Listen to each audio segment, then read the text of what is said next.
Yo l'équipe, j'espère que vous allez bien. Moi ça va, merci. Aujourd'hui, on va parler de déchirure musculaire. Sujet pas très glorieux, mais hyper intéressant je pense. Je vous ai demandé votre avis sur Instagram, vous avez répondu par l'affirmative, donc je fais. Vous demandez, j'exécute. Ça se passe comme ça, maintenant vous le savez. Je rigole.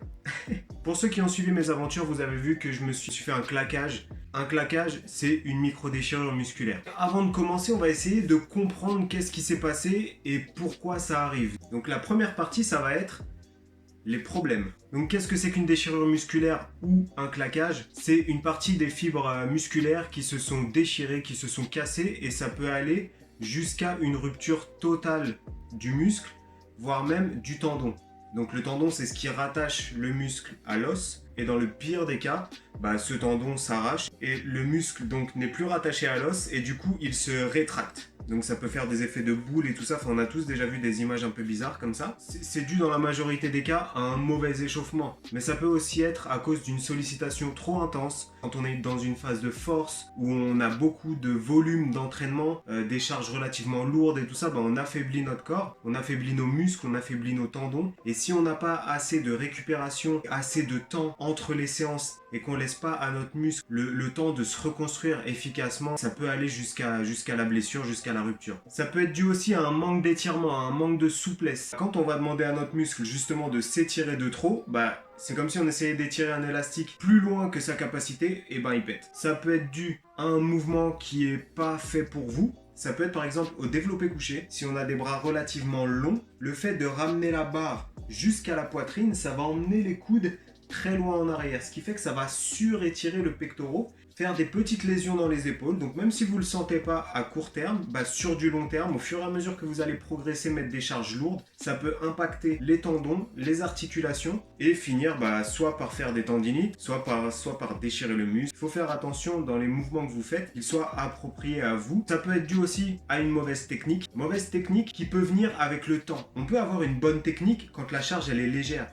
Mais au fur et à mesure qu'on va progresser, on va avoir tendance à être plus explosif, à tricher très légèrement. Ça va être des mouvements parasites aux mouvements de base qui vont être obligatoires pour progresser. Mais si vous partez dans tous les sens, parfois on s'en rend pas compte et puis ça peut créer justement des petites douleurs à terme et des blessures. Donc en général, ça arrive aux extrémités des muscles. Ça m'est arrivé donc au pec droit. Ça arrive rarement en plein milieu du muscle. Et ça peut arriver souvent sur le pec, sur le biceps, ici là, sur l'ischio-jambier, donc derrière le genou, au niveau de l'insertion basse de l'ischio. Comment savoir si on s'est fait un claquage, une déchirure musculaire? Je vous rassure, c'est très très simple. Vous allez vite vous en rendre compte. Vous allez sentir comme si on vous enfonçait un pic d'un coup à l'endroit, vous allez être immobilisé direct, vous pouvez plus rien faire. Douleur vraiment aiguë, vive, vous savez que c'est foutu, vous pouvez plus bouger. Ça peut même aller jusqu'à faire un claque. Qu'est-ce que vous pouvez faire instantanément? C'est tout simplement essayer de bouger. Je fais ce mouvement parce que moi, ça m'est arrivé ici. C'est que j'ai bougé doucement, j'ai essayé de comprendre. Bon, je savais directement que c'était mon pec, surtout que j'avais une petite douleur ici. Je me suis pas assez échauffé, j'ai été bête. Ça a lâché tout de suite, donc c'est la vie, on apprend de nos erreurs. J'ai espoir d'apprendre de mes erreurs. Arrêtez votre séance, ça sert à rien d'essayer de continuer. On met de la bombe de froid. Si on n'a pas de bombe de froid, on met des glaçons. Pour limiter l'inflammation, pour limiter le potentiel œdème que ça peut créer, tout de suite ça va rétracter les cellules, ça va rétracter les vaisseaux, ça va permettre de limiter l'inflammation à cette zone-là et que ça ne se propage pas. Et surtout, il faut comprendre le mouvement que votre muscle fait. Je sais que le pec, il me permet principalement de faire l'adduction du bras, une antépulsion, donc lever le bras en avant, et pousser en avant. Donc tous ces mouvements-là, j'essaye de les limiter. Juste le fait de m'appuyer, même ouvrir une porte, voilà. Juste le fait de faire ça, je sens mon pec, donc je vais limiter au maximum et je vais utiliser mon autre main, tout simplement. Vous pouvez aussi masser doucement, mettre de l'arnica, mettre du baume du tigre, le rouge. C'est un très très bon anti-inflammatoire. Il y a du camphre, il y a de l'arnica, il y a du menthol dedans. Appliquez-en dans la journée pour essayer de relâcher, pour essayer de détendre. Moi, j'aime pas les médicaments. Tant que je peux ne pas en prendre, j'en prends pas. Après, ça dépend de la gravité de la blessure, évidemment. J'ai pas eu un arrachement complet du pec. Là, dans ces cas-là, je pense que les médicaments auraient fait leur effet parce que vu la douleur que j'aurais eue, ça n'aurait pas été la même chose. Tout ce que je vous dis là, ça dépend de la gravité de la blessure, évidemment. À chaque problème, il y a une solution. C'est notre deuxième partie. Attends. N'hésitez pas à liker et à partager si la vidéo vous plaît. Ça m'aide beaucoup pour le référencement et ça fait plaisir. Donc le jour où ça vous arrive, votre entraînement, il est terminé. Vous rentrez chez vous direct. Rentre chez toi, ça vaut mieux. C'est mieux pour aujourd'hui. Les jours suivants, et ça peut être même dès le lendemain, vous pouvez vous réentraîner, mais évidemment sans stimuler le muscle qui a été blessé la veille. Il faudra adapter les mouvements, il faudra travailler plus léger, peut-être en série plus longue. On met de côté notre progression pour le moment. L'essentiel, c'est qu'on puisse quand même s'entraîner, même si on ne progresse pas. L'essentiel, c'est de pouvoir continuer à stimuler les autres muscles efficacement, même si on met notre cycle de progression en pause. Ça me permet aussi 1 semaine ou 2 semaines de deload, de décharge sur mes exercices, de m'entraîner différemment, de laisser reposer du coup mon système nerveux, un peu mes articulations et travailler plus en congestion, en série plus longue, temps de repos plus léger. Profiter pour faire peut-être d'autres mouvements qu'on ne fait plus, varier l'entraînement et surtout prendre du plaisir lors de l'entraînement. Les médecins auraient tendance à dire pas de sport pendant au moins 1 semaine, 15 jours. On sait que pour nous c'est difficile. Après voilà, je ne veux pas remettre en cause les médecins. Encore une fois, ça dépend de la gravité de la situation. Si vous sentez que vous ne pouvez plus bouger, vaut mieux ne pas vous entraîner du tout pendant un laps de temps, juste le temps que ça aille un petit peu mieux, et ensuite reprendre très léger. Mais on peut continuer de s'entraîner malgré le fait qu'on se soit fait mal. Ma déchirure est arrivée hier, je me suis entraîné aujourd'hui, j'ai fait les bras. Dès que je sentais qu'un mouvement me faisait mal, je le mettais de côté. Je vais essayer d'en trouver un autre qui stimule le même muscle. Donc voilà, c'est que de l'adaptation. Mais en aucun cas, il faut que ça continue de tirer. Si lors de votre entraînement, vous sentez que ça vous gêne et que ça tire, vous allez juste retarder la guérison. Donc continuez de vous entraîner, mais limitez l'impact sur le muscle blessé. Donc dans les jours qui suivent, vous pouvez, si la douleur s'est atténuée, faire des étirements très légers et venir vraiment étirer, retrouver de la mobilité tant que ça fait pas mal.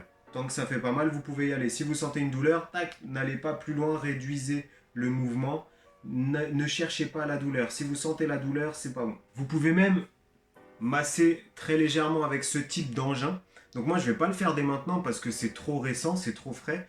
Mais les pistolets à percussion, là, comme ça, donc à vitesse très légère, ça peut permettre d'activer la circulation sanguine et donc d'activer la récupération. Donc ce genre de truc-là, c'est plutôt pas mal. C'est à la mode en ce moment et franchement, c'est pas mal. Évidemment, on va pas retravailler le muscle directement. Je vais pas faire les pecs dans 3 jours. Non, je vais attendre au moins 1 semaine, mais je pense même que je vais attendre 2 semaines, voire même 3. Ça dépendra de la douleur et de comment je me remets.